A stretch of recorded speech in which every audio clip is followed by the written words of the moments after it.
नमस्कार दोस्तों, GS India के चैनल में मैं अमर सिंह आपका स्वागत करता हूं। आज हम लोग टेंस को देखेंगे कि टेंस कैसे बनाए जाते हैं, क्या नियम है उसके। तो टेंस मुख्य रूप से 3 प्रकार के होते हैं: प्रेजेंट, पास्ट, फ्यूचर। टेंस माने होता है काल। काल यानी समय। आपने सुना होगा, लोग कहते हैं कि अगर कोई एक्सपायर हो गया कि उनके काल आ गए थे या उनका समय आ गया था। तो भाव अगर काल कह रहे हैं तो काल का भाव उनका किसी देवता से भी हो सकता है, देवता से अर्थ लगाते हैं, लेकिन वैसे काल माने समय ही होता है। समय 3 प्रकार का होता है: वर्तमान, भूत, भविष्य। वर्तमान जो मौके पर है, भूत जो बीत चुका है, और भविष्य जो आएगा। जैसे आज 25 मई है, तो 25 मई वर्तमान है, आज के लिए प्रेजेंट है। 24 मई पास्ट है और 26 मई फ्यूचर है। आइए देखते हैं टेंस। टेंस के 3 पार्ट। हम ऐसा समझ लेते हैं, कोई एक व्यक्ति था, उसके 3 लड़के: प्रेजेंट, पास्ट, फ्यूचर। अब प्रेजेंट के 4 लड़के थे। प्रेजेंट ने अपने लड़कों के नाम रखे indefinite, continuous, perfect, perfect continuous. और ये मान के चलो कि ये भारत में ऐसी जगह के रहने वाले हैं जहां पर पुत्र के संग पिता का नाम भी लग रहा है। तो present indefinite tense, present continuous tense, present perfect tense, present perfect continuous tense. दूसरे लड़के ने सोचा कि जब हमारे भाई ने, प्रेजेंट ने अपने लड़कों के नाम ये रखे हैं, तो हम भी इन्होंने अपने लड़कों के जो नाम रखे हैं उस नाम के बाद में नाम के पहले अपना नाम जोड़ा है और अंत में बाबा का नाम जोड़ा है। इन लड़कों के नाम के पहले अपना नाम यानी पिता का नाम और अंत में बाबा का नाम। तो इसने पास्ट ने भी सोचा हम भी ऐसा करेंगे। इसके भी 4 लड़के थे, तो इसने क्या किया, past indefinite tense, past continuous tense, past perfect continuous tense, past perfect tense, past perfect continuous tense. जब 2 लड़कों ने ऐसा काम कर दिया तो फ्यूचर जो था उसने भी सोचा, जब 2 इस आधार पर चल रहे हैं तो हम ये क्यों पीछे रह जाएं। उसने भी ऐसा ही नाम रख दिया। उसके भी 4 लड़के थे, indefinite, continuous, perfect, perfect continuous. उसने भी जोड़ दिया future indefinite tense, future continuous tense, future perfect tense, future perfect continuous tense. बिल्कुल कहने का मतलब ये है कि अगर इन 4 को आप समझ गए तो ये 4 बहुत आसानी से आ जाएंगे और ये भी 4 बहुत आसानी से समझ में आ जाएंगे। प्रेजेंट की पहचान, प्रेजेंट के लिए शब्द है, अक्षर है हा। आपने वर्णमाला पढ़ी होगी, शा, खा, सा, हा। हा, इसमें हा का प्रयोग आएगा। मैं विद्यार्थी हूं, हा आया। वह जाता है, इस तरीके से। पास्ट, पास्ट की पहचान है था, मेन रूप से। बाकी या भी आ सकता है इस तरीके से। फ्यूचर की पहचान है गा।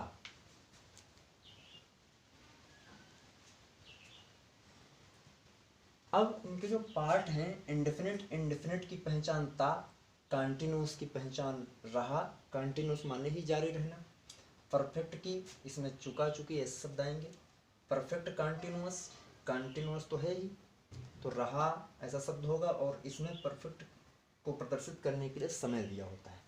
वही सेम चीज़ें यहाँ भी हैं, बस इतना है, यहाँ ता है तो यहाँ ता था, इस तरीके से होगा। था का प्रयोग होगा अंत में, वही चीज़ यहाँ पर भी है। तो अब हम लोग सर्वप्रथम एक को उठाते हैं इसमें से। तो अब हम लोग बात करेंगे प्रेजेंट इंडेफिनिट टेंस पर।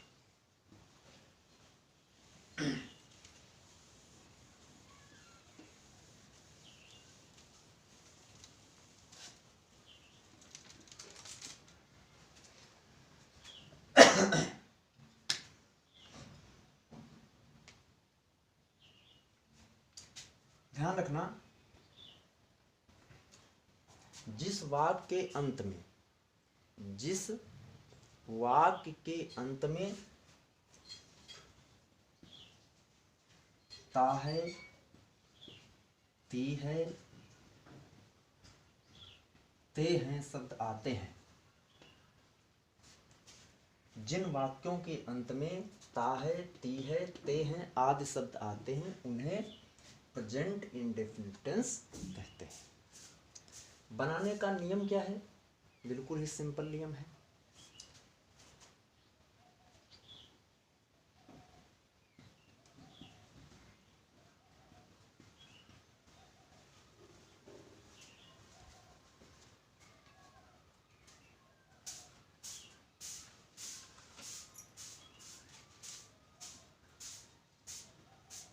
एक वचन कर्ता के साथ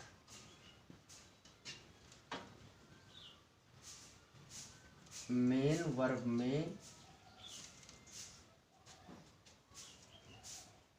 यस या ईएस जोड़ देते हैं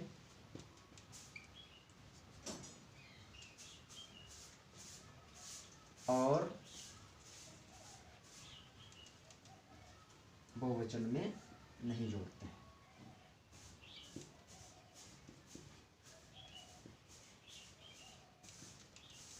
जैसे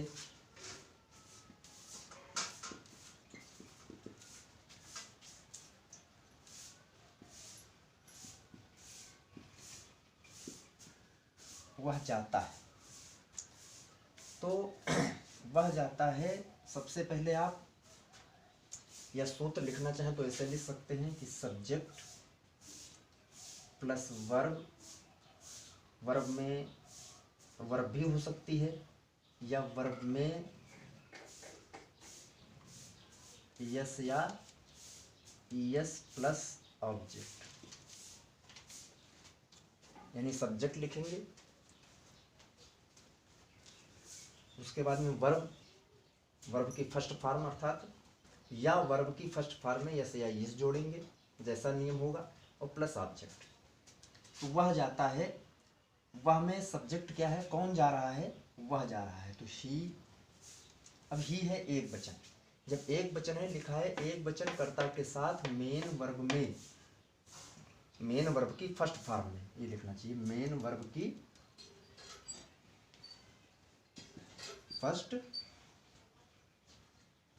फॉर्म में यस या ईएस जोड़ देते हैं। तो जाना, गो माने जाना, ही वह जाता है, गो लिखा फर्स्ट फॉर्म। अब एक वचन कर्ता के साथ, और ये ही आपका एक वचन ही है, तो इसलिए इसमें क्या जुड़ेगा, ईएस जुड़ जाएगा। अब इसमें है कि अंग्रेजी नहीं लिखी जाएगी,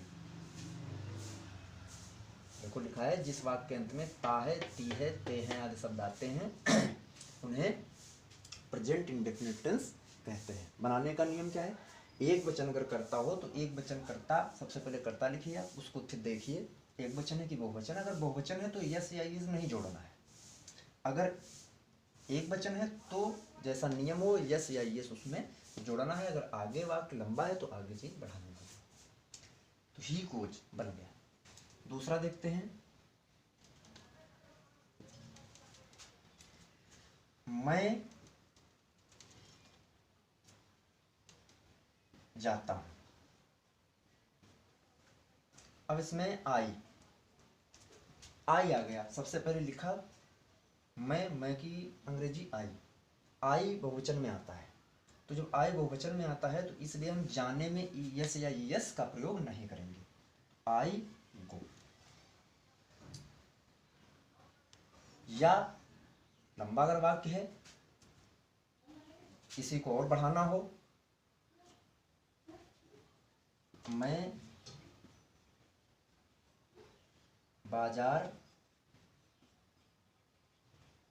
जाता हूं, आई गो टू मार्केट। इतना ये चीज समझ में आ गई होगी। इसका स्क्रीनशॉट लेना चाहें तो ले लीजिए। अब हम लोग देखते हैं कि इसी में कैसे निगेटिव सेंटेंस बनाया जाएगा, कैसे इंट्रोगेटिव बनाया जाएगा, कैसे क्या बनाया जाएगा, एक ही वाक्य रखते हैं।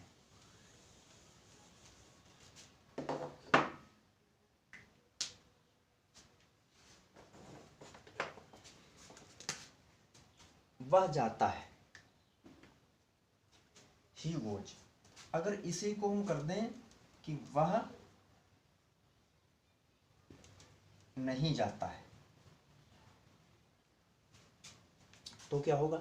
तो नहीं की स्पेलिंग पता होगी आपको, नाट का प्रयोग होता है, लेकिन एक इसमें शर्त होती है, आप अलग से समझ लीजिए कि अगर वर्ब की फर्स्ट फॉर्म है, इसमें अगर आप डू जोड़ेंगे तो ये वर्ब की फर्स्ट फॉर्म ही रहेगी।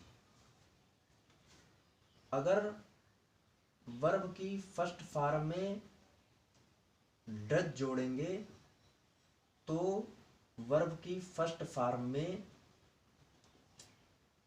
यस या ईएस बढ़ेगा। ये ऐसा कोई नियम नहीं है, ये हमने अपने अनुभव के आधार पर इसको लिखा है कि जिसे आसानी से समझाया जा सके। तो यहाँ पर लिखा है, आप देखिए गौर से, वह जाता है, ही गोज। वह नहीं जाता है, नहीं, केवल इसमें यही अतिरिक्त है। और नहीं की अंग्रेजी होती है नॉट। नॉट के लिए एक शर्त है, कोई भी निगेटिव हो शब्द, नॉट अगर कहीं लगना है तो नॉट के लिए ये शर्त है कि वो, जैसे यहाँ पर गोज है तो ऐसा नहीं होगा कि नाउन या प्रोनाउन और वर्ब के सीधे बीच में लग जाए।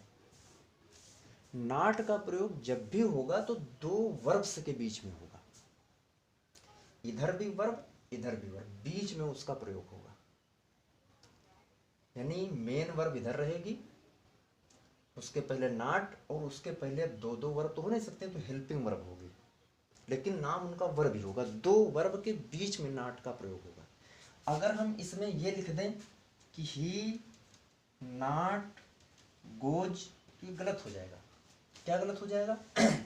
नॉट का प्रयोग दो वर्ब के बीच में आना चाहिए, और ये आ कैसे रहा है? एक वर्ब और एक प्रोनाउन के बीच में आ रहा है, तो इसलिए ऐसा नहीं होगा। तो हम क्या करेंगे, ये गोज इस आधार पर देखिए, वर्ब की फर्स्ट फॉर्म में यस या यस, ये जुड़ा है, इस आधार पर देखें तो क्या होगा इसमें, इसको अगर हम तोड़ें तो इस पार्ट में निकलेगा, वर्ब की फर्स्ट फॉर्म निकलेगी और डज निकलेगा।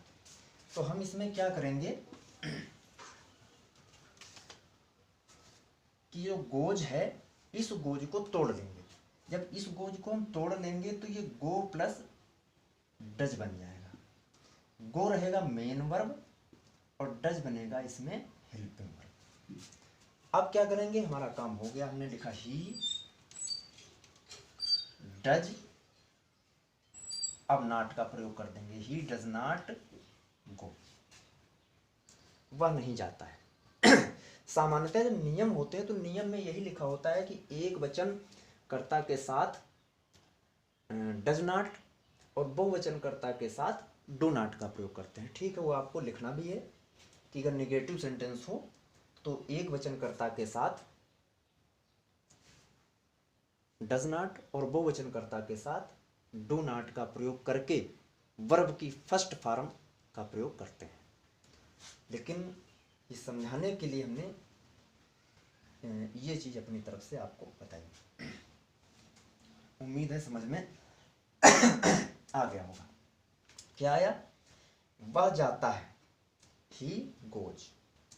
गो को अगर देखें हम तो इसमें गो प्लस डज है, यानी डज इसमें छिपा है, ईएस तो सीधे सीधे दिखाई दे रहा है, यानी डू इसमें और छिपा है। तो जब हम बाहर निकालेंगे तो क्या करेंगे, डज को हमने यहाँ रख दिया, तो ही डज, जैसे डज लिखा और जब हमने गोज से डज निकाल लिया तो बचा गो, तो गो इधर रख दिया और बीच में नॉट का प्रयोग कर दिया। अब सारी शर्तें लागू हो गई। इसी के बाद में अगर इसको हम इंट्रोगेटिव में बनाना चाहें, क्या वह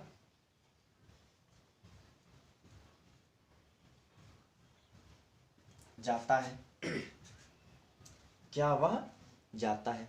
तो इसमें भी क्या शर्त है, इसमें क्या की अंग्रेजी नहीं लिखी जाएगी।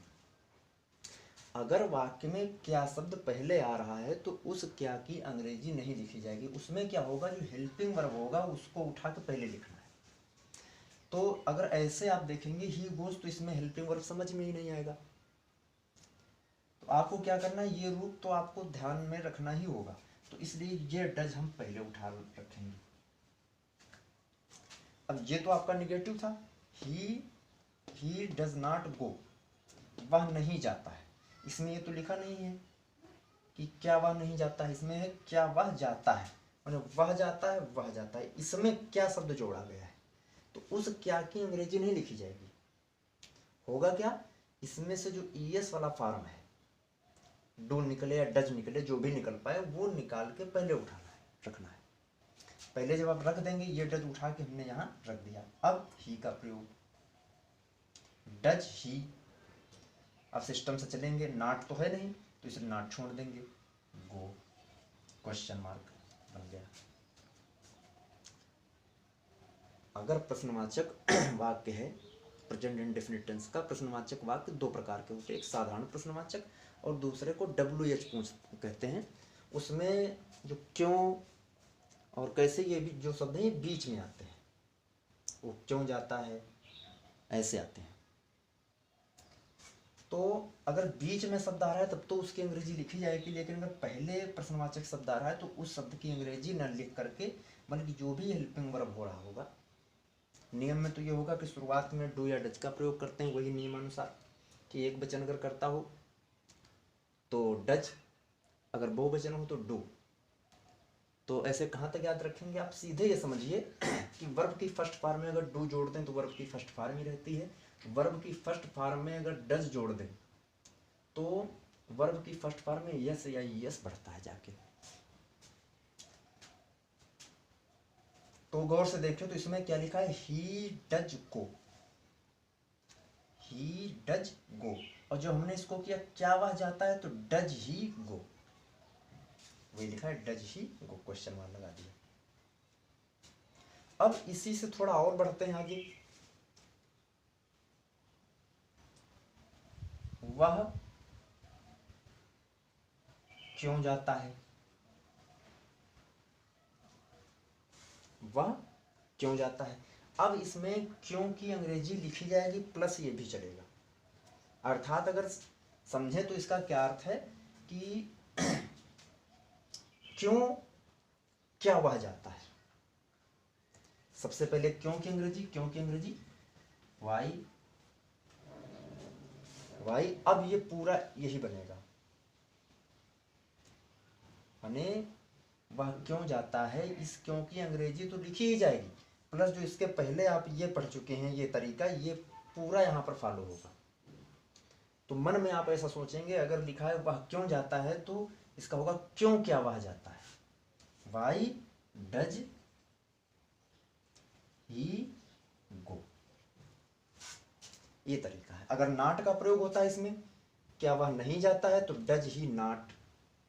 हमने क्या बताया कि दो वर्ब के बीच में नॉट का प्रयोग होगा। नॉट का प्रयोग ऐसा नहीं हो सकता है कि नॉट डज ही गो, इस तरीके से। तो इतना आपको समझ में आ गया होगा। आगे हम लोग फिर कंटिन्यूअस की तरफ बढ़ेंगे, फिर परफेक्ट की तरफ, फिर परफेक्ट कंटिन्यूअस। ठीक है, धन्यवाद।